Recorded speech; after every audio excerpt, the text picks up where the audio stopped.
सगळ्यात पहिल्यांदा सुभाषरावांचे आणि सुभाष सरांचे धन्यवाद देते की त्यांनी मला इथे बोलायची संधी दिली. आणि विज्ञान आश्रमचे खूप आभार की हा एक युनिक प्रोग्राम आहे की आपण फॅकल्टीला ट्रेन करतोय की तुम्ही कसं तुमच्या स्टुडंट्सना उद्योजकतेकडे वळवू शकाल किंवा कशी त्यांना उद्योजकता या विषयामध्ये मदत करू शकाल. हा जो प्रोग्राम तुम्ही ऑर्गनाईज केलाय त्याच्यामधनं अशी आशा करतो की खूप स्टुडंट्स किंवा खूप विद्यार्थी उद्योजकतेकडे वळतील.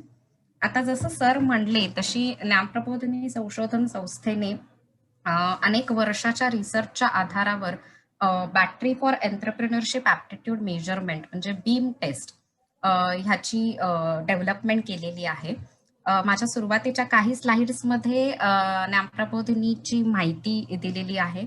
म्हणजे ज्ञानप्रबोधिनी संशोधन संस्था गेले 40 वर्ष सायकोलॉजीच्या क्षेत्रामध्ये काम करते आणि सायकोलॉजीच्या अनेक शाखा म्हणजे स्कूल सायकोलॉजी असेल, डेव्हलपमेंटल सायकोलॉजी असेल, सोशल सायकोलॉजी असेल, अशा अनेक शाखांमध्ये ज्ञानप्रबोधिनी संशोधन संस्थेचं कार्य चालतं. ज्ञानप्रबोधिनी संशोधन संस्थेचीच एक उपशाखा Jnana Prabodhini institute of psychology JPIP याच्यामध्ये अनेक विभाग आहेत. रिसर्चचा विभाग आहे, HR सर्व्हिसेसचा विभाग आहे, गायडन्स अँड काउन्सिलिंगचा विभाग आहे आणि त्यातलाच एक विभाग aptitude test and career guidance ATCG, ज्या विभागासाठी मी सध्या गेली 2 वर्ष ज्ञानप्रबोधिनीमध्ये काम करते. आमचा मेन फोकस आपण एक रिसर्च इन्स्टिट्यूट असल्यामुळे सायकोलॉजीशी निगडीत अनेक विषयांवरती इंटेलिजन्स असेल, गिफ्टेडनेस असेल, क्रिएटिव्ह थिंकिंग असेल, स्कूल एन्व्हायरमेंट अशा अनेक विषयांवरती हा रिसर्च केला जातो. मगाशी सुभाषरावांनी ज्या मॉडेलचा उल्लेख केला, स्ट्रक्चर ऑफ इंटेलेक्ट मॉडेल, त्या मॉडेलवरती आधारित एक्सटेन्सिव्ह रिसर्च करून जवळजवळ 190च्या वर टेस्ट ज्ञानप्रबोधिनीने सध्या डेव्हलप केल्या आणि त्या टेस्ट वेगवेगळ्या एज ग्रुपसाठी सुद्धा आहेत आणि त्या वेगवेगळ्या सायकोलॉजीच्या कन्सेप्ट तपासतात. मी या स्लाइड्सच्या जास्त खोलात जाणार नाही आणि आपण डायरेक्ट एंटरप्रेन्युअरशिप ॲप्टिट्यूड मेजरमेंट म्हणजे बीम टेस्ट विषयी बोलू. सो बीम टेस्ट कशासाठी डेव्हलप झाली याची थोडीशी बॅकग्राऊंड सुभाष सरांनी आपल्याला दिली की अनेक युवक युवती आता स्टार्टअप्सची भाषा बोलतात कारण मार्केटमध्ये आता सध्या जॉबच्या रिक्वायरमेंट्स कमी आहेत. सो अशा वेळेला खूप सगळे उद्योजकतेकडे वळतात. पण जसं सर म्हणले तसे की त्यांच्यातला मॉर्टॅलिटी रेट हा खूप जास्त असतो कारण स्टार्टअप सुरू तर होतात पण जर ते टिकले नाहीत तर त्याचा ना आपल्या देशाला फायदा होतो आणि ना त्या उद्योजकाला. सो अशा वेळेला बहुसंख्य उद्योजकांमध्ये असं लक्षात येतं की त्यांनी स्टार्टअप सुरू करताना एखादी आयडिया किंवा आपल्याला भांडवल कसं मिळू शकेल, आपल्याला कुठली टेक्नॉलॉजी वापरावी लागेल, आपला मार्केटचा अंदाज कसा असेल ह्याचा विचार केलेला असतो. पण आपल्या स्वतःच्या बौद्धिक क्षमता किंवा मानसिक क्षमता यांचा पुरेसा विचार करतातच असं नाही. सो ही मानसिक आणि बौद्धिक क्षमतांचं मापन आपल्याला आधी करता आलं तर आपल्याला त्याचा फायदा होईल आणि ही उणीव भरून काढण्यासाठी आम्ही बीम टेस्टची निर्मिती केली. आता या टेस्टमध्ये किंवा या टेस्टचा फायदा कशासाठी होतो? आता आपण एखाद्या व्यक्तीला उद्योजक बनायचं असं जर म्हटलं, तर त्यांना अनेक विषयांमध्ये पारंगत असावं लागतं. म्हणजे एकदा आपण बिझनेस सुरू केला, की मग आपल्याला मार्केटिंगमधलं ज्ञान असावं लागतं, सेल्समधलं, फायनान्समधलं किंवा आपल्या टीमला सोबत घेऊन जाण्यासाठी आपल्याला काही स्किल्स लागतात, रिस्क घ्यायला लागतात काही. अशा अनेक गोष्टींमध्ये आपल्याला प्रोफिशियंट असावं लागतं आणि मग हे सगळे जी तारेवरची कसरत प्रत्येक बिझनेसमन करत असतो, त्याच्यासाठी आपल्याला काय गरजेचं आहे? त्याच्यासाठी आपल्याला काही बेसिक पोटेन्शियल्स आणि काही पर्सनॅलिटी ट्रेट्स म्हणजे आपल्या काही बेसिक क्षमता आणि काही व्यक्तिमत्वाचे गुण लागतात. सो बीम टेस्टमध्ये आपण एक्झॅक्टली हेच मोजायचा प्रयत्न करतोय, की एखादा उद्योजक जेव्हा आपल्याकडे येतो किंवा एखादा विद्यार्थी जेव्हा आपल्याकडे येतो, की ज्याला उद्योजक बनायचंय, सो उद्योजक बनण्यासाठी तुमच्याकडे कोणत्या कोणत्या क्षमता ऑलरेडी आहेत किंवा कोणत्या कोणत्या व्यक्तिमत्वाचे गुण ऑलरेडी आहेत, अजून कशाची गरज लागू शकते आणि ते तुम्ही कसं अचीव कराल. तो बीम टेस्ट ही कोणाकोणासाठी उपयुक्त असू शकते हे मी सांगते. सगळ्यात सगळ्यात प्रथम म्हणजे विद्यार्थी किंवा स्टुडंट्स की जे आता प्रोफेशनल वर्ल्डमध्ये एंटर करणार आहेत. खूपदा आपण असं बघतो की ग्रॅज्युएशन झाल्यावर किंवा पोस्ट ग्रॅज्युएशन झाल्यावरती किंवा काही काही वेळेला 12वी नंतर सुद्धा स्टुडंट्सना हा कॉन्फ्लिक्ट असतो की मी जॉबकडे वळू का बिझनेसकडे वळू. सो असे स्टुडंट्स या टेस्टचा फायदा घेऊ शकतात. 12वी नंतर ही टेस्ट आपल्याला देता येते स्टुडंट्सना. मग ते विज्ञान शाखेचे असोत, कॉमर्सचे असोत, आर्ट्सचे असो, कुठल्याही शाखेच्या विद्यार्थ्यांकडनं ही टेस्ट आपण देऊ शकतो. त्याच्यानंतर आमच्याकडे खूपदा स्टार्टअप्स किंवा नवीन जे उद्योजक असतात, नवउद्योजक खूप वेळा ही टेस्ट द्यायला येतात, की ज्यांना सुरुवातीच्या काळामध्ये बिझनेसमध्ये अडचणी जाणवतात आणि मग मला आता त्याच्यातनं कशी इम्प्रूव्हमेंट करता येईल. काही-काही वेळेला असंही होतं, की आपण एखादा बिझनेस स्टार्ट करतो. पण आपल्याला त्या बिझनेसमधनं असं वाटायला लागतं, की हां, आता मला ह्याच्यात वेगळं पण काहीतरी ॲड करायचं आहे किंवा मला आत्ताच्या बिझनेसमध्ये काही अप्स एंड डाउन्स होतायत. सो मग अशा वेळेला मी काय करू? हा जेव्हा प्रश्न असतो, त्या लोकांसाठी बीमची टेस्ट फायदेशीर ठरू शकते. अजून एक महत्त्वाचा ग्रुप ज्याच्यामध्ये बीम टेस्टसाठी आमच्याकडे जी लोकं येतात, त्यातला एक महत्त्वाचा ग्रुप म्हणजे असे लोकं, की ज्यांना मिड करियर शिफ्ट करायची आहे. खूपदा आपण असं बघतो, की एकदा आपलं ग्रॅज्युएशन, पोस्ट ग्रॅज्युएशन झालं आणि आपण एखाद्या जॉबला लागलो आणि आपण 15-20 वर्ष त्या ठिकाणीमध्ये, एखाद्या कंपनीमध्ये असेल, आपण नोकरी करतो आणि मग काही-काही वेळेला अशा व्यक्तींना वाटतं, की आता मी खूप वर्ष नोकरी केली. मी माझ्या फॅमिलीसाठी, माझ्या मुलाबाळांसाठी पैसे कमवले. पण आता मला ह्याच्यात पुढे अजून काही ग्रोथ दिसत नाहीये. सो आता 20 वर्ष नोकरी केल्यानंतर मला माहित नाही, की मी काही वेगळं करू शकतो का? किंवा मला माझं स्वतःचं असं काही करायचं असेल, तर मी ते करू शकतो का? आणि जर करू शकत असेल, तर कुठल्या टाइपचा बिझनेस मला जास्त सुटेबल आहे? सो असेही लोकं बीम टेस्टमधून फायदा मिळवू शकतात. आता सगळ्यात महत्त्वाचं म्हणजे, की या टेस्टमधून एक्झॅक्टली आपण काय मेजर करणार आहोत किंवा काय मोजलं जातं. सो आपण सगळ्यात पहिल्यांदा बघूयात, की 6 पोटेन्शियल्स म्हणजे 6 एक बौद्धिक क्षमता बीम टेस्टमधनं मोजल्या जातात. जसं की ग्रास्पिंग म्हणजे आपलं अंडरस्टँडिंग कसं आहे, आपलं न्यूमेरिकल स्किल म्हणजे आपल्या गणिताचं ज्ञान कसं आहे, व्हिज्युअलायझेशन आपली व्हिजन कशी आहे किंवा आपली भाषिक क्षमता कशी आहे आणि पीपल स्किल सगळ्यात महत्त्वाचं म्हणजे आपण लोकांसोबत, लोकांचा विचार, लोकांच्या भावना ओळखून घेऊन त्यांच्यासोबत कसं डील करतो आणि क्रिएटिव्हिटी.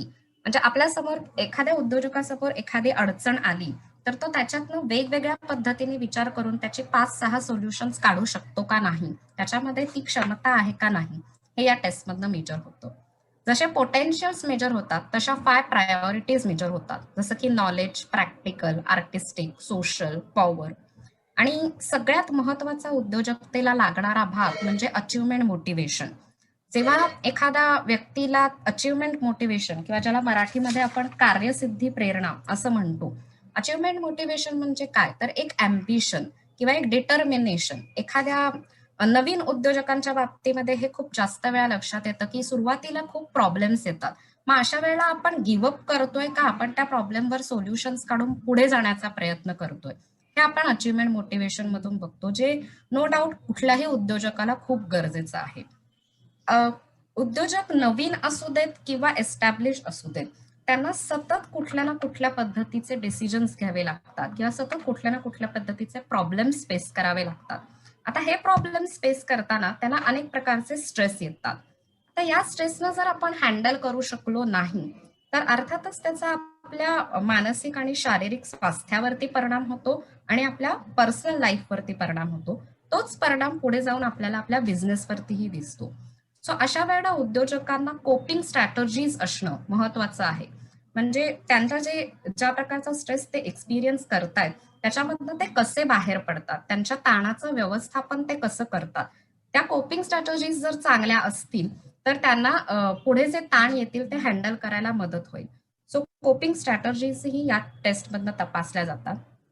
आणि शेवटचं पण सगळ्यात महत्वाचं म्हणजे एंटरप्रेन्युअर ॲट्रिब्यूट्स म्हणजे अशी व्यक्तिमत्व वैशिष्ट्य 8 व्यक्तिमत्व वैशिष्ट्य आपण या टेस्टमधनं तपासतो, की जी एंटरप्रेन्युअरशिप करण्यासाठी किंवा बिझनेस करण्यासाठी अत्यंत आवश्यक आहे. पहिलं की एफिशियन्सी, दुसरं चॅलेंज टेकिंग कारण प्रत्येक बिझनेसला जेव्हा आपण आपले पैसे किंवा आपली वेळ त्याच्यामध्ये गुंतवतोय आणि आपल्याला माहिती नाहीये लगेचच की आपल्याला प्रॉफिट मिळणार आहे का नाही. सो ही थोडीशी कॅल्क्युलेटेड रिस्क त्यांना घ्यावी लागते. सो ती रिस्क टेकिंग करण्याची आपली तयारी आहे का? त्याच्यानंतर गोल ओरिएंटेशन एखादं उद्दिष्ट ठरवणं आणि मग ते उद्दिष्ट अचीव्ह करण्यासाठी आपण प्लॅन बनवतो. पण खूप वेळा असं लक्षात येतं की आपण नुसताच प्लॅन बनवलाय, आपण ते इम्प्लिमेंट करत नाहीये.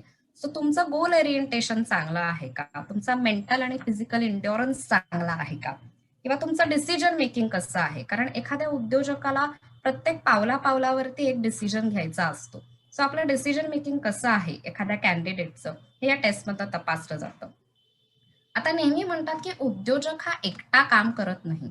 त्याला त्याच्यासोबत त्याची टीम लागते आणि प्रत्येक टीममध्ये असलेल्या व्यक्तीमध्ये प्रत्येकामध्ये काही-काही गुण आणि काही-काही दोष असतात. सो ते लक्षात घेऊन आणि त्या सगळ्या टीम मेंबर्सना पुढे घेऊन आपण आपला बिझनेस पुढे न्यायचा असतो. त्या टीम मेंबर्सना तशा-तशा पद्धतीची कामं देणं हेही बिझनेसमनसाठी महत्वाचं असतं. सो तो टीम अप्रोच, एथिकल अप्रोच हा आपल्यामध्ये किती आहे? किंवा एक्सप्लोरेशन हा जो शेवटचा मुद्दा आहे, की एखादी गोष्ट किंवा एखादी प्रॉब्लेमॅटिक सिच्युएशन आपल्यासमोर आली, तर आपण त्याच्याकडे प्रॉब्लेम म्हणून बघतोय का आपण त्याच्याकडे संधी म्हणून बघतोय? आणि ह्या संधी आपल्या बाजूबाजूच्या वातावरणामधून आपल्याला संधी शोधता येणं, हे कुठल्याही बिझनेससाठी खूप गरजेचं आहे. सो या अशा प्रकारचे व्यक्तिमत्त्वाचे जे गुण असतात, जे बिझनेससाठी अत्यंत आवश्यक आहेत, ते या टेस्टमधनं आपले मोजले जातात.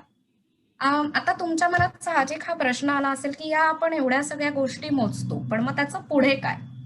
सो या सगळ्या गोष्टींचा एकत्रित असा एक रिपोर्ट, एक ग्राफिकल आणि शब्द स्वरूपात, दोन्ही स्वरूपामध्ये एक रिपोर्ट आपण कॅन्डिडेटला देतो टेस्ट झाल्यानंतर. या रिपोर्टमधनं त्याला स्वतःचं पूर्ण ज्ञान होतं आणि त्याला काही असे पॉइंट्स मिळतात, की ज्याच्यावरती त्याने काम करणं गरजेचं आहे किंवा ज्याच्यावरती कदाचित त्याला काही ट्रेनिंग किंवा काही मेंटॉरिंग, काही गाईडन्स घेणं गरजेचं आहे. पुढे मी माझ्या प्रेझेंटेशनमध्ये काही रिपोर्ट्स पण दाखवणार आहे तुम्हाला. तर या टेस्टविषयी अजून थोडी माहिती सांगताना, की सध्या आपण ही टेस्ट लिखित स्वरूपात देत आहोत. मराठी आणि इंग्रजी अशा दोन्ही माध्यमांमध्ये ही टेस्ट होते. साधारण एक 2.5 ते 3 तासाची ही टेस्ट असते आणि जसं तुम्ही प्रबोधिनीमध्ये, ज्ञानप्रबोधिनीमध्ये पुण्यामध्ये येऊनही ही टेस्ट देऊ शकता किंवा जर असं असेल, की तुम्हाला तुमच्या कॉलेजमधल्या स्टुडंट्सची टेस्ट करून घ्यायची असेल आणि तुम्ही जर प्रबोधिनीला तसा कॉन्टॅक्ट केला, तर आपण ती टेस्ट तुमच्या कॉलेजमध्ये सुद्धा येऊन कंडक्ट करू शकतो.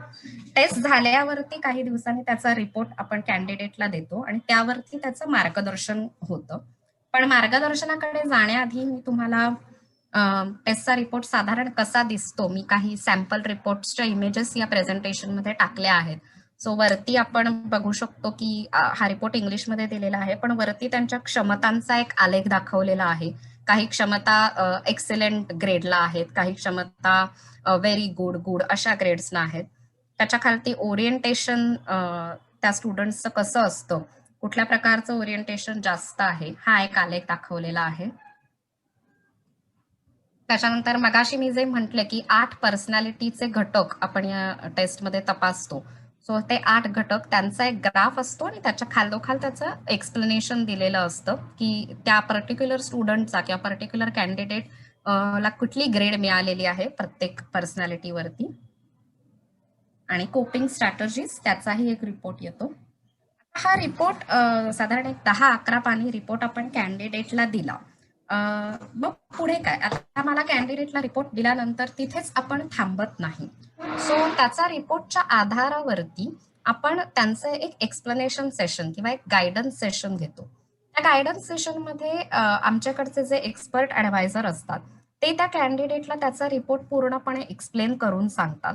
आणि तो एक्सप्लेन करून झाल्यानंतर त्याच्या ज्या स्पेसिफिक शंका आहेत, म्हणजे काही लोकांच्या अशा शंका असतात, की मी फॅमिली बिझनेसमध्ये जॉइन होऊ का मी स्वतःचं काही सुरू करू? किंवा काहींच्या बेसिक शंका असतात, की मी बिझनेस करू का जॉब करू? याच्या त्याच्या स्पेसिफिक शंका असतील, त्या शंकांना उत्तरं दिली जातात.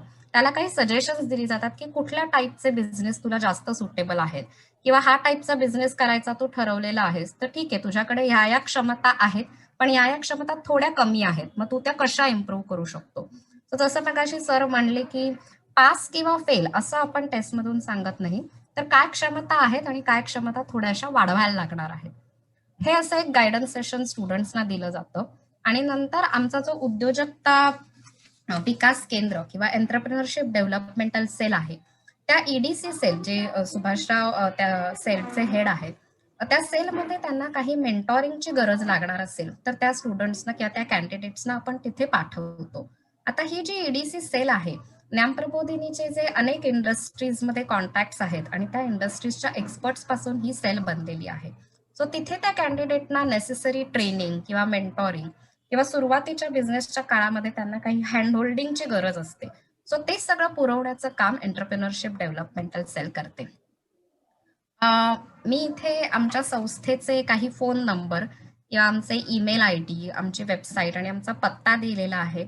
आपल्यापैकी जर काही जणांना, काही फॅकल्टी मेंबर्सना टेस्ट विषयी किंवा इतर कुठल्या गोष्टींविषयी काही डाऊट असतील, तर ते स्क्रीनशॉट काढून घेऊ शकता किंवा फोटो काढून घेऊ शकता किंवा मग आम्ही योगेश सरांना हे सगळे कॉन्टॅक्ट डिटेल्स मेल करू, जेणेकरून तुम्हाला आमच्यासोबत टचमध्ये राहता येईल.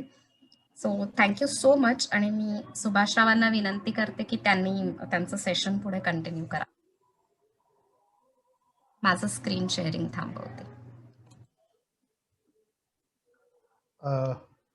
धन्यवाद चारुदत्ताई. या टेस्टचं थोडक्यात स्वरूप आपल्या सगळ्यांना त्यांनी सांगितलेलं आहे आणि त्या जसं म्हटल्या की एक 11 पानी रिपोर्ट हा त्यातनं जनरेट होतो, जो त्या व्यक्तीला आपलं उद्योजकतेच्या संदर्भात व्यक्तिमत्व कसं आहे आणि इनेट ॲबिलिटीज या कशा आहेत याचं एक यथार्थ चित्र हे देतो. आता हे चित्र आपल्या कॅन्डिडेटच्या मनाच्या चित्राशी जुळतं का याची खुली चर्चा ही आपल्या तज्ज्ञांशी होऊ शकते आणि त्या प्रत्येक कॅन्डिडेट बरोबर हा संवाद या रिपोर्टच्या साहाय्याने केला जातो, जेणेकरून त्या व्यक्तीला फॅसिलिटेट करणं त्याच्या उद्योजकतेच्या पुढच्या सगळ्या धाडसासाठी असा याचा उद्देश आहे. आता ही सगळी जी मांडणी आपण केली तर हे सायकोलॉजीतलं उपलब्ध असलेलं आणि स्टँडर्डाइज झालेलं, संशोधनांनी सिद्ध केलेलं अशा प्रकारचं टूल आहे आणि हे आज जे प्रचलित उद्योजक आहेत, जे काही यशस्वी उद्योजक आहेत, अशाही काहींना सुरुवातीच्या काळामध्ये ही सगळी टेस्ट फॉर्म करताना आम्ही देऊन पाहिलेलं आहे आणि त्यातनंही हे सिद्ध झालेलं आहे की खूप चांगली जवळ जाणारी एखाद्या व्यक्तिमत्वाच्या अशा प्रकारची ही टेस्ट ही डेव्हलप झालेली आहे आणि अनेकशे अशा लोकांनी आता ही टेस्ट दिलेली आहे. आणि आपण आता प्राध्यापक म्हणून हा सगळा जो काही डेव्हलपमेंट प्रोग्राम कराल, या प्रकारच्या उद्योजकतेकडे विद्यार्थ्यांना प्रवृत्त कराल, त्याच्यामध्ये एक साधन म्हणून हे उपलब्ध आहे याची माहिती देण्यासाठी आजच्या संयोजकांनी डॉक्टर योगेश यांनी या सगळ्या सत्राची योजना इथे केलेली असावी.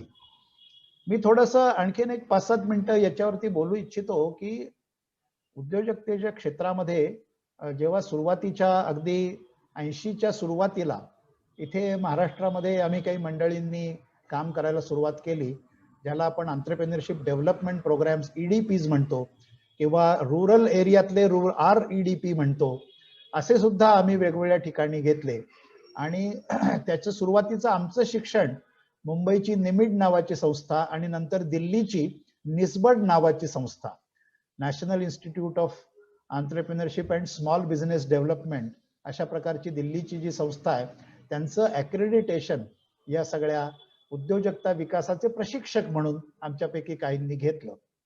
हे सगळं करत असताना असं लक्षात आलं की एखाद्या व्यक्तीने अगदी त्या काठावर आल्यावर की आता माझं पोस्ट ग्रॅज्युएशन झालं आणि मी आता उद्योग करतो, अशाला मग ही वेगवेगळी साधनं किंवा त्या ट्रेनिंग प्रोग्रामला येणं ही त्या काळातली एक अवस्था होती. आपण अध्यापक म्हणून, शिक्षण क्षेत्रात काम करणारे लोक म्हणून आपण व्यक्तीची वाढ, व्यक्तीचं शिक्षण हे काय काय पायऱ्यांमधनं होतं याच्या संबंधी विचार करणारे लोक आहोत. त्यामुळे ज्ञानप्रबोधिनीने सुद्धा अलीकडे असा विचार केला गेल्या काही 20-25 वर्षामध्ये की हे सगळं उद्योजकतेचं लोण त्या विद्यार्थ्यांना, विद्यार्थिनींना अगदी शालेय वयापासून मिळालं पाहिजे. छोटे मोठे अशा प्रकारचे उपक्रम हे जर आपण विद्यार्थी-विद्यार्थिनींना करायला दिले, भले आता तुम्ही त्या विद्यार्थी ते सगळे शालेय दशा ओलांडून कॉलेजात तुमच्याकडे आलेले आहेत, तर कॉलेजमध्ये वेगवेगळे उपक्रम करायला लावलेत, तर ती खरी इकोसिस्टीम आहे. व्यवसायाची म्हणून जे काय असेल ती इकोसिस्टीम असेल, शासनाच्या सवलती असतील आणि आणखीन बँकांची कर्ज असेल, इन्क्युबेशन सेंटर असतील, ती वेगळी आहेत. परंतु अशा प्रकारचे छोटे ज्याच्यात पैसा गुंतलेला आहे अशा प्रकारचे उपक्रम विद्यार्थ्यांना करायला लावणं, छोटे मोठे व्यापारी उपक्रम असतील, ट्रेडिंग असेल. आता दिवाळीच्या काळात पूर्वी आम्ही थोडं फटाके विक्री करायला लावायचो किंवा आताच्या काळामध्ये आकाशकंदील आणि वेगवेगळ्या दिवाळीतल्या वस्तू या करायला विद्यार्थ्यांना विकायला लावतो. कधी पुस्तक विक्री करायला लावतो, कधी शिबिराला जायचं असेल तर मग अमुक एक 100 रुपयाची तुला नोट दिलेली आहे, याचे तू 125 रुपये करायचे, तू त्या 100 रुपयातनं काही विकत घे आणि मग ती वस्तू इतरांना विकून मग तुला काय त्याचं सरबत तयार करून ते लोकांना विकायचं असेल तर व्हॅल्यू ऍडिशन करून त्याचे तू 125 150 असे करून आण आणि मग ते 150 रुपयाचं शुल्क भर आणि शिबिराला ये. अशा प्रकारचे सुद्धा उपक्रम विद्यार्थ्यांना देणं, प्रोजेक्ट वर्क देणं वेगवेगळ्या प्रकारचं, की ज्याच्यात काही थोडंसं त्याला शास्त्रीय तत्वाची अंमलबजावणी असेल, काही छोटी मोठी वस्तू तयार करायची असेल. कारण innovation, creative thinking, creative problem solving हे जे काही सगळे आस्पेक्ट्स आहेत व्यक्तिमत्वाचे, हे काही आपोआप आणि नंतर असे कारणी लागत नाहीत, तर ते कल्टिवेट करावे लागतात. तशी संधी मिळावी लागते. त्या संधीतनं जो आत्मविश्वास तयार होतो, त्या आत्मविश्वासाच्या जोरावर पुढे विद्यार्थी किंवा विद्यार्थिनी या करिअरकडे वळू शकतात. तर ही खरी कॉलेजमधल्या शिक्षणाची सुद्धा इकोसिस्टीम अशी जर आपण तयार केली की विद्यार्थ्यांना अशी संधी देणं, अशी आवाहनं देणं, म्हणजे जसं आपण लेक्चरमध्ये विचार असू, हा कुणाकुणाला स्वतःचा उद्योग सुरू करायचा आहे, हात वर करा, मग 2-4 हात वर येतात, मग आपण आपला उद्योग कसा महत्वाचा आहे वगैरे ही लेक्चर सगळं देतो त्यांना. म्हणजे सेल्फ नॉमिनेशन आणि करायची उर्मी ही कुणामध्ये आहे ते आयडेंटिफाय करणं, ते सिलेक्ट करून त्यांना पुढे नर्चर करणं, हा एक मार्ग झाला.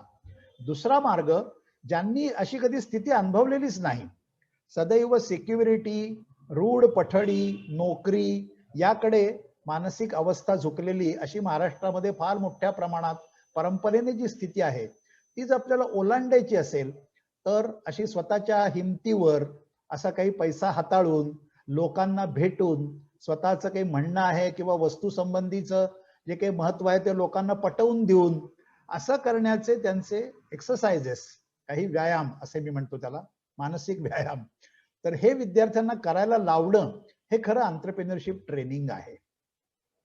आपण त्यांना क्लासरूम एक्सरसाइजेस देऊ, कदाचित तुमच्यापैकी काही जण मी सांगितलेल्या या इन्स्टिट्यूट्समध्ये किंवा मिटकॉन सारख्या इन्स्टिट्यूटमध्ये सुद्धा ट्रेनर्स म्हणून तयार होणार असाल आणि तिथे आपण एक्सपिरियन्शियल लर्निंग असेही एक्सरसाइजेस हे तिथे शिकवले जातात. आणि मग मगाशी सांगितलं तसं मॅकलिलँडच्या काही त्यांनी डेव्हलप केलेल्या टेस्ट असतील, एक्सपिरियन्शियल याच्यामध्ये या सगळ्या वेगवेगळ्या प्रकारचे मॅनेजमेंट गेम्स असतील, अशा गेम्स मधनं सुद्धा त्याची ऑब्झर्वेशन्स करणं आणि त्यातनं त्या कॅन्डिडेट्सचं बिहेवियर हे आपण त्याच्या निरीक्षणांवर आधारित त्याला सुचवू शकतो की बा तू अमुक अमुक ठिकाणी किती रिस्क घेतलीस, अमुक अमुक ठिकाणी हा डिसिजन कशावरती बेतलेला होतास, अमुक प्रकारचा निर्णय घ्यायचा झाला तर अमुक परिस्थितीमध्ये नेमकी किती गुंतवणूक करायला हवी किंवा केवढं उद्दिष्ट ठरवायला हवं, ते वास्तव आहे का फार कॉन्झर्वेटिव्ह आहे का अति महत्वाकांक्षी आहे, याच्या चर्चा या सगळ्या कोर्सेसमध्ये आपण जे करतो. तर अशा परिस्थिती ह्या जर आपण ड्युरिंग देअर एज्युकेशन ह्या जर आपण तयार करू शकलो, त्यासाठी आपल्याला थोडी तयारी करावी लागेल की अशी नेमकी परिस्थिती कॉलेजमध्ये आपल्याला या कोर्सेसमध्ये कशी तयार करता येईल, सप्लिमेंटरी मॉड्यूल्स याला कशी डिझाईन करता येतील. मग त्याच्यासाठी यशस्वी उद्योजकांच्या मुलाखती या विद्यार्थ्यांना घ्यायला लावा, काही इंडस्ट्रियल व्हिजिट्स एंटरप्रेन्योर्स परिसरामधले जसं योगेश सरांनी सांगितलं त्यांच्या गाठी घालून द्या, त्यांची व्हेंचर्स बघायला जाऊ देत, त्यांना काय सुरुवातीला अडचणी आल्या त्या कशा ओलांडल्या, ह्याच्यातनं ज्या इन्साइट्स मुलांना मिळतात ते खरं एंटरप्रेन्योरशिप मधलं ट्रेनिंग आहे. एरवी मॅनेजमेंट ट्रेनिंग आणि एंटरप्रेन्योरशिप ट्रेनिंग हे जर आपण त्याच पद्धतीने करायला लागलो तर मग ढिगभर पुस्तकं उपलब्ध आहेत मॅनेजमेंट ट्रेनिंगवर, तशी आता एंटरप्रेन्योरशिप वरही खूप पुस्तकं उपलब्ध आहेत, खूप वेबसाईट्स उपलब्ध आहेत, ट्रेनिंगची मॉड्यूल्स उपलब्ध आहेत. पण the proof of pudding is in eating असं जे म्हटलं जातं, तर तशा परिस्थितीत प्रत्यक्ष विद्यार्थ्यांना किंवा कॅन्डिडेट्सना उतरवणं हे जर आपण घडवून आणू शकलो तर ते खरं एंटरप्रेन्योरशिप ट्रेनिंग असं होऊ शकेल. आणि त्यासाठी लागणारी एक साधन किंवा त्याचं एक टूल म्हणून आपण या बीम टेस्टकडे असं बघू शकतो. वेगवेगळ्या प्रकारच्या इन्स्टिट्यूटची माहिती त्यांना देणं, हे जसं आता इंजिनिअरिंग कॉलेजमध्ये भाऊ इन्स्टिट्यूट या नावाचे एक इन्क्युबेशन सेंटर त्यांनी केलेलं आहे, किंवा वेगवेगळ्या प्रकारचं NCL मध्ये बायोटेक्नॉलॉजीवर आधारित फार असं प्रगत असं इन्क्युबेशन सेंटर आहे. तर ज्या कॅन्डिडेटला ज्या पद्धतीने काही करावं असं वाटत असेल त्याचं बाहेर काय काय उपलब्ध आहे याची सगळी आपल्याकडे माहिती गोळा करून ती विद्यार्थ्यांशी शेअर करणं हे महत्वाचं आहे. अहमदाबादला entrepreneurship development institute of India EDI या नावाची खूप प्रसिद्ध अशी इन्स्टिट्यूट आहे, ज्याचेही काही शॉर्ट कोर्सेस हे करायची मला संधी मिळाली. तर यातनं आपल्याला विद्यार्थ्यांना पुढे घेऊन जाता येईल की हा एंटरप्रेन्योरशिप हा विषय हा विद्यार्थ्यांनी स्वतः हौसेनी स्वीकारणं आणि जोखीम सुद्धा हौसेनी स्वीकारता आली पाहिजे आणि त्याच्यात धाडसाने पाऊल टाकता आलं पाहिजे. अगदी बळे कुणाला तरी ढकलतोय तिथे असं ते होणार नाही. आणि त्यामुळे जो पूर्वी तुम्ही 100 जण ट्रेनिंगला बोलवलेत तुमच्या कॉलेजमध्ये हे सगळी मॉड्यूल दिलीत, तर पूर्वीचं प्रमाण हे 12 ते 15% आहे सक्सेस रेटचं, की तेवढेच लोक व्यवहारामध्ये प्रत्यक्षामध्ये काही उद्योग हे तयार करतात, एंटरप्राइजेस सुरू करतात. मग हे आपल्याला 15 ते 20% करता येईल का, 20 ते 30% करता येईल का, असं प्रमाण हे जर आपण वाढवत गेलो या एज्युकेशनल सिस्टीम मधनं, तर मग आपल्याला त्याकडे जाता येईल. माझे जे गुरु होते सोमण नावाचे, ते नेहमी म्हणायचे की आपल्याकडे एंटरप्रेन्योरियल सोसायटी तयार झाली पाहिजे, की हा समाज, हा उद्योजक समाज तयार व्हायला पाहिजे. तर मला वाटतं की ते फार चांगलं विजन ते असं मांडत असत. आणि अशा प्रकारचं शिक्षण जर आपण विद्यार्थ्यांना दिलं की या पद्धतीने स्वतःमधले गुण वाढवा, उद्योजकता ही स्वप्रयत्नांनी साध्य करता येते. मग काही जण आज ज्या प्रकारचे उद्योग हे उपलब्ध आहेत किंवा माहितीच आहेत ते करतील, काही जण नव्या प्रकारचे उद्योग हे सुरू करतील. आजकाल ज्याला सोशल एंटरप्रेन्योरशिप म्हणतात, अशाही प्रकारचे अनेक उद्योग करणारे युवक युवती हे प्रबोधिनीच्या परिवारातही तयार झाले आहेत आणि अन्यत्रही आपल्या संदर्भात आपल्याला आढळून येतील. की एखादा प्रश्न घेऊन किंवा घनकचरा याचं व्यवस्थापन करायचं आहे, काय प्रकारचा उद्योग याच्या भोवती करता येईल, सांडपाण्याची विल्हेवाट लावायची, काय प्रकारचा उद्योग हा करता येईल, नॉन कन्व्हेन्शनल एनर्जी सोर्सेस काय प्रकारचा उद्योग याच्यावरती करता येईल, असे वेगवेगळ्या प्रकारचे सामाजिक, आर्थिक आणि तंत्रज्ञानातले प्रश्न घेऊन ज्याचा समाजाला उपयोग आहे, सोशल व्हॅल्यू ऍडिशन असं त्या डायटलनी म्हटलेलं आहे. तर त्यांनी त्याच्यामध्ये सोशल एंटरप्रेन्योरशिप तयार करणं असं सुद्धा आपण जरूर करू शकाल. तर अशा पद्धतीने हा जो विषय आपण हाताळलात, तर मला वाटतं की आत्ताच्या सत्रामध्ये आपल्याला काहीतरी आपण व्यावहारिक विचार केला असं होईल. मी माझं बोलणं थांबवतो आणि सूत्र योगेश सरांकडे देतो. आपल्या सगळ्यांना मनपूर्वक धन्यवाद. हा सचिन, काही प्रश्न असतील तर विचारूयात. हो, माईक अनम्यूट करून तुम्ही प्रश्न विचारू शकता. मला वाटतं की चार्टमध्ये डॉक्टर दीपा गडगे काहीतरी प्रश्न होता. नमस्कार नमस्कार सर. अतिशय उत्कृष्ट मांडणी. एवढ्या ह्या ज्या सेशन अतिशय कमी वेळात सरांनी, देशपांडे सरांनी भरपूर माहिती दिली आणि जसं जसं सरांचं डिस्कशन पुढे पुढे ते नेत गेले, बऱ्याच प्रश्नांची उत्तरही त्याच्यात मिळत गेली मला. आणि सर खूप अतिशय कष्टाने श्रमाने जे ज्ञान प्रबोधिनीने एवढं मोठं स्वप्न साकारतायत त्याच्या खूप खूप त्याला शुभेच्छा. आणि मी गेले 15 वर्ष आता पुण्यात आहे. दरवर्षी आम्ही त्या दिवाळीच्या वेळेत मुद्दामून ज्ञान प्रबोधिनीच्या स्टॉलवरती जाऊन फटाके घेण्यात इंटरेस्ट असायचा की ती मुलं कशी वागतात. अतिशय सुंदर पणे ते मॅनेज करत असतात, टीमवर्क दिसत असतं, डिसिप्लिन दिसत असतं. हे आता 1-2 वर्ष आम्ही मिस करतोय पुणेकर लोक.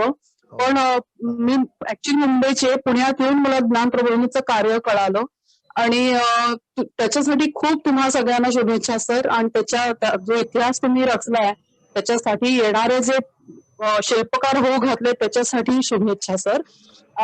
मी खूप थोडी इमोशनल झाली कारण का सर हे जे कार्य हाती घेतलंय ते निस्वार्थीपणे घेतल्यामुळेच आय थिंक होत असावं. आणि ऍज अ शिक्षक आम्ही कशा कशा गोष्टींकडे लक्ष दिलं पाहिजे मुलांना घडत असताना. योगेश सरांकडनं पण कळालं की वेगवेगळ्या कसे मुलांना टास्क द्यावेत की जेणेकरून त्यांना त्याची संधी मिळत जावी. सर बेसिकली जेव्हा IQ आणि EQचं डिस्कशन होतं तेव्हा ज्ञान प्रबोधिनीच्या पलीकडचं काही पेरेंट्सना दिसत नाही, ना ते शिक्षकांना दिसत, ना पालकांना दिसत. पण जेव्हा आपण एंटरप्रेन्योरशिप बद्दल जर हे मेजरमेंट करत असू तर हे ऍटिट्यूड मेजरमेंट होऊ शकतं. पण असा तुमचा अनुभव आहे का की अडॅप्टेबिलिटी पण टेस्ट तेवढीच महत्वाची आहे? कारण का आत्ताची जी मुलं आहेत त्यांना क्विक मनी आणि क्विक रिझल्ट ह्याच्यावरती जास्त त्यांचा फोकस असतो. इंजिनिअरिंग स्टुडंटना घेतलं तर commercial knowledge, lack of that knowledge we can see. Commercial angle मधनं जी मुलं शिकत असतात त्यांना लॅक ऑफ इनोव्हेशन किंवा सायन्स टेक्नॉलॉजी हे काही ठोकताळे दिसून येतात सर. तर over a period of time आपण ते अक्वायर करू शकतो काही स्किल सेट्स, आणि त्याच्यानंतर जो प्रवास असतो आंतरप्रनरचा तो तेव्हा सुरू होतो असं मला वाटतं सर, साधारण 10 ते 15 वर्षानंतर. पण त्याच वेळेला आत्ताची जी मुलांचा जो माइंडसेट आहे, we are all talking about sir mindset, कारण का येणाऱ्या मुलांचा काय माइंडसेट आहे, किंवा तो आंतरप्रनर होण्याच्या माइंडसेट वरती काम करतोय का एम्प्लॉय माइंडसेट आहे, हे थोडंफार लक्षात येतं. पण आम्ही ज्या शिक्षकेच्या भूमिकेतून मुलांना सांगत असतो तेव्हा हा अडथळा येतो की मुलांचं थोडंसं असतं की तुम्ही शिक्षक आहात, म्हणजे तुम्ही बांधलेला आहात, तुम्ही नोकरी करताय, so how can you teach us about entrepreneurship. त्याच्यामुळे म्हणजे थोडं हे कार्य जे करतोय आपण किंवा सगळे एकत्र आलोय हे चॅलेंजिंग आहे सर, म्हणजे it has lot of challenges. पण हे करत असताना जर आत्ताच्या ह्या डिस्कशनमध्ये जे काही कॉलेजेस आहेत, कदाचित ग्रामीण भागातले विद्यार्थी हे एक्सपेरिमेंटल एक्सपिरियन्शियल लर्निंग थ्रू जात असतील 100%, पण शहरी विभागातली मुलं जिथे त्यांना स्पेशली फॉर कॉमर्स एज्युकेशन ज्यांना बऱ्यापैकी वेगळे प्रवाह उपलब्ध आहेत, फॉर एक्झाम्पल CACS, तिथेही त्यांना स्वतःहून बोलणं किंवा मार्केटेबिलिटी हे सगळे जे गुण लागतात ते आता आपल्या गरजेचे आहेत ह्याचंही त्यांना थोडं भान नसतं sir. So they had to first undergo the failure and then decide their success story. तर हे सगळं मांडत असताना मला माझे 2 प्रश्न होते की जरी ऍटिट्यूड मॅपिंग होत असलं तरी अडॅप्टेबिलिटी मॅपिंग तुम्ही करता का? आणि मॅडम केळकर मॅडमनी त्यांच्या पूर्ण प्रेझेंटेशन मध्ये सांगितलं की इव्हन 10-15 वर्षानंतर सुद्धा नोकरी झाल्यानंतर सुद्धा हा अवेलेबल आहे ही taste. That is itself is a success of this test. तर आम्ही शहरी विभागातले काही कॉलेजेस किंवा for example me Kaveri college मधून येते आणि आंतरप्रनरशिप थोडा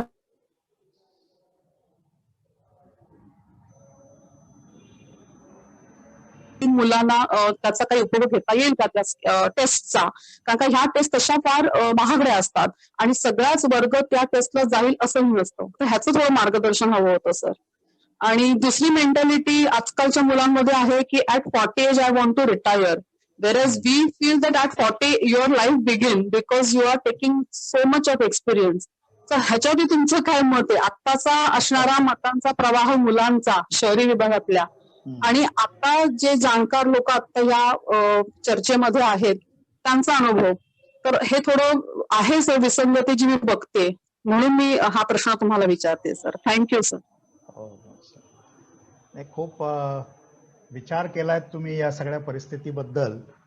आणि हे जे साधन आहे सायकोलॉजींनी आपल्याला दिलेलं, तर त्यात जरूर एखादी व्यक्ती बदलत्या परिस्थितीशी कसं अडॅप्ट होते याचा सुद्धा शोध आपण या टूल्सच्या साह्याने नक्की घेऊ शकतो. त्याची ती प्रवृत्ती, त्याच्यामधली मूलभूत क्षमता ही सुद्धा मोजता येते. ऍट व्हेरियस स्टेजेस अशी सुद्धा ती मोजता येते. आणि हे फक्त शहर खेडे असा त्याचा प्रश्न नाहीये. वेगवेगळ्या प्रोफेशन्समध्ये तुम्ही जसं ॲटिट्यूड शब्द वापरलात, अडॅप्टेशन शब्द वापरलात आणि आपण सुरुवात ही ॲप्टिट्यूड पासून केली, आणि त्यामुळे या प्रत्येक या ज्या काही छटा आहेत त्या छटा आपल्याला वेगवेगळ्या डील करता येतात. अशा प्रकारचं संशोधन हे तिथे आपल्याला झालेलं आहे आणि त्याच्यातनं हे आपण त्या कॅन्डिडेटला सांगू शकतो. वेगवेगळ्या स्टेजेसचं तुम्ही बोललात. विद्यार्थ्यांमध्ये 40व्या वर्षापर्यंत जर तुम्ही खूप मोठा परफॉर्मन्स केलात आणि चांगले पैसे मिळवलेत आणि मग काहीतरी मिड करिअर शिफ्ट करण्याचा विचार केलात तर ते एक वेळ चालू शकेल, कारण काहीतरी क्रिएट केलेलं आहे तुम्ही. शेवटी उद्योजकतेत आपण हे जे अचिव्हमेंटच्या अंगाने बोलतो, मॅक्लेलँडनी पुष्कळ त्याच्यात एन अचिव्हमेंट हा फॅक्टरवरती त्यांनी लिहिलेला आहे. परंतु केवळ पैशासाठी किंवा रेकग्निशनसाठी उद्योजक हा काम करत नाही, तर मी म्हणून जे काही व्यक्ती आहे त्याचं माझं सेल्फ रिअलायझेशन ह्याच्याकडे तो प्रवास करत असतो. आणि त्या अचिव्हमेंटच्यासाठी जर असं कुणाला वाटलं की मग गेली 15 वर्ष हे खूप काम केलं, अगदी 24 पैकी 18 तास काम केलं, तर that also can be a good achievement. ते त्या व्यक्तिपरत्वे आहे.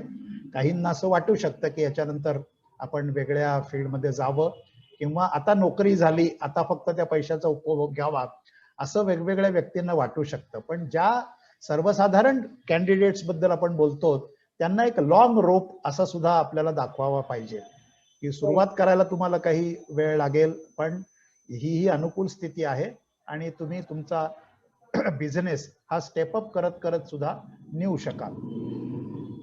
माझ्या सहकाऱ्यांना काही भर घालायची असली याच्यात तर जरूर घालू शकता. धन्यवाद सर. एकच म्हणजे डॉक्टर गाडगीळ आय थिंक तुम्ही प्रश्न विचारला होता. सो एकच सांगू शकते की तुम्ही विचारलात की तुमच्या कॉलेजमधल्या जर स्टुडंट्सना ही टेस्ट करायची असेल तर अर्थातच आपण ज्ञानप्रबोधिनीतर्फे तशी काही ऑर्गनाईज करू शकतो की तुमच्या स्टुडंट्सना या टेस्टचा लाभ घेता यावा. त्याच्यासाठी आपण माझ्या मते सेपरेटली बोलणं जास्त योग्य ठरेल या सेशनमध्ये न बोलता. तर तुम्ही शुअरली आम्हाला कॉन्टॅक्ट करा आणि आपण नक्कीच त्या विषयावर बोलूयात. Okay madam. Okay, thank you. Thank you.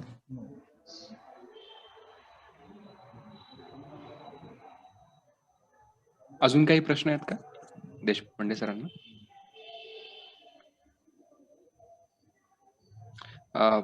तुम्हाला फक्त बोलताना माईक अनम्यूट करावा लागेल. सगळ्यांचे माईक म्यूट आहेत.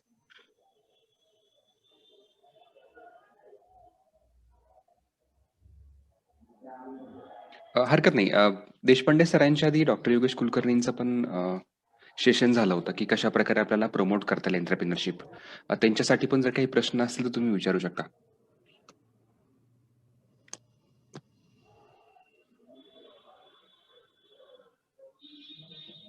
सर, मला धन्यवाद करायचा आहे योगेश सरांना, कारण का अशा बऱ्यापैकी ऑपॉर्च्युनिटीज मुलांना आपण देऊ शकतोय आता कॉलेजमध्ये. हे थोडस सरांच्या अर्न अँड लर्न तो जी स्लाइड होती, that was I have major takeaways from that slide. आणि विज्ञानश्रमामध्ये कसं तुम्ही मुलांकडनं कॅन्टीनची व्यवस्था बघणं, बजेटिंग करणं आणि त्याचं हिशोब मांडणं, ह्या these are the major takeaway sir actually. म्हणजे इथे कुठल्याही कॉलेजमध्ये सुद्धा ऑफिस ऍडमिनिस्ट्रेशन पासून ते कॅन्टीन पर्यंत कुठे मुलांना ऑपॉर्च्युनिटीज क्रिएट करू शकतो हे थोडं लक्षात आलं sir. Thank you for that sir. Yes. काही प्रश्न आहेत का अजून? नाहीतर आपल्याला समारोपाकडे जायला.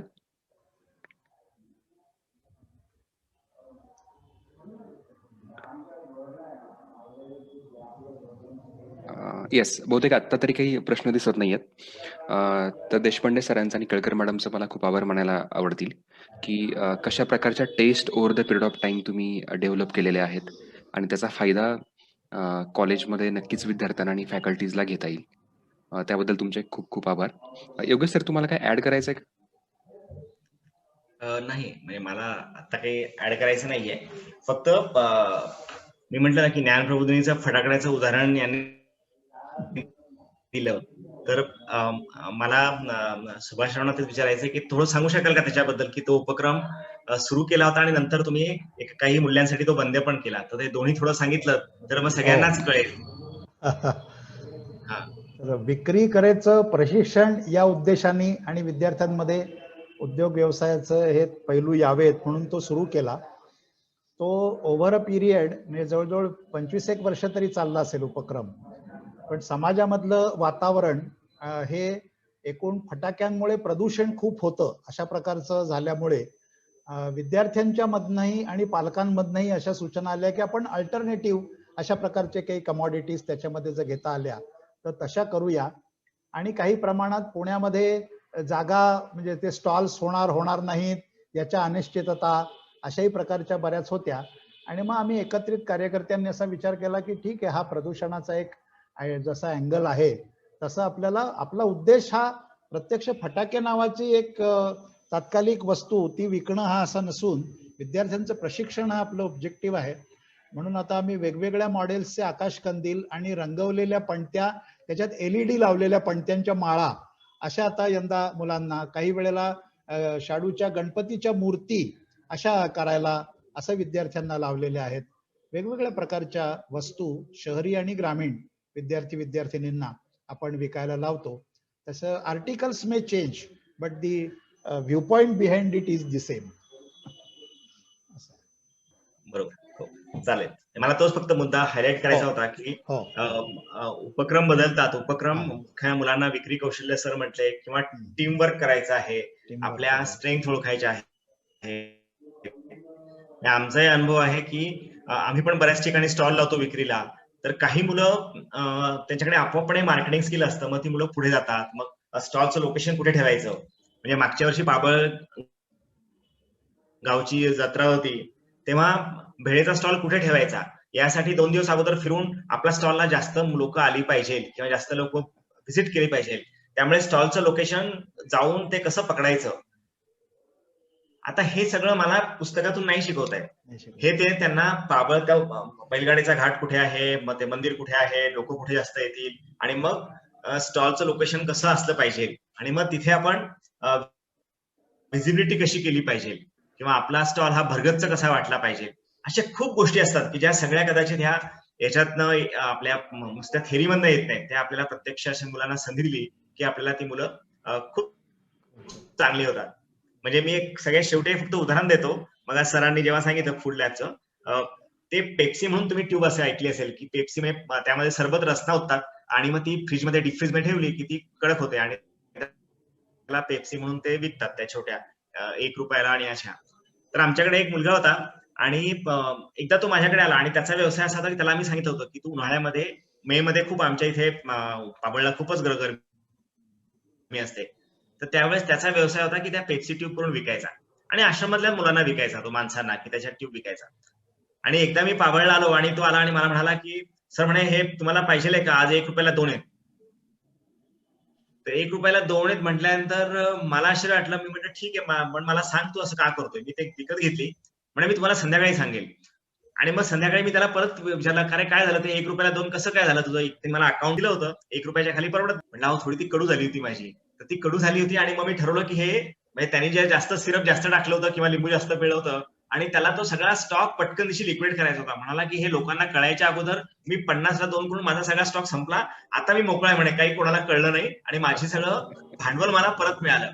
आता हा लेसन आपण असं मुलांना संधी दिली, मग भले ती पेप्सी विकायचा असू दे किंवा पंत्या विकायचा असू देत, तर त्याच्यातनं आपल्याला मिळतो. आणि मला वाटतं की आपल्याला विद्यार्थ्यांना असे आपल्याला उपक्रम जास्तीत जास्त द्यायला लागतील. हे सरांनी जे सांगितलं की एंटरप्रेन्योरशिप स्पिरिट त्या इन्स्टिट्यूट मध्येच तयार होणं किंवा इन्स्टिट्यूट एंटरप्राइझिंग होणं, किंवा मी सुरुवातीला मुद्दा मांडला होता की आपल्याला उद्योजक व्हायच्या आधी मुलांना उद्योगी बनवलं पाहिजे, तर आधी एंटरप्राइझिंग बनवणं, मला वाटतं हाच ह्या सरांच्या सेशनचा आपण टेक अवे. सचिन, धन्यवाद सर.